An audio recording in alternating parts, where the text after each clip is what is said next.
We had a very tragic weekend with several accidents across Belize. Can you speak a little bit about how the department is responding to that? Well, the department has started its. We have increased the number of patrols, both for the areas that are hotspots as well as for doing normal checks along the highways.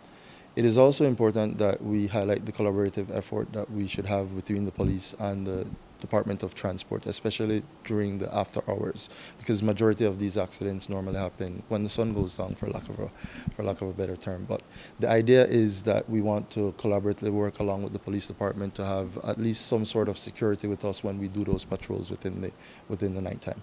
So there has been some criticism, especially in the southern region, about poor lighting on the highways and a lack of markings on the highways. So how is the department addressing these issues?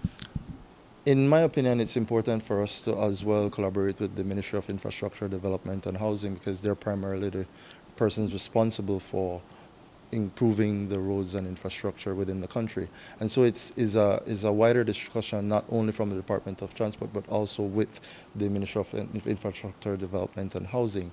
And primarily because of that, there has to be that conversation that we have before we can produce a timeline as to how to improve that. But we do agree that there is need for markings on the road, as well as for increase in lighting or reflectors within the road. So it is a conversation that we intend to have with the Ministry of Infrastructure Development and Housing.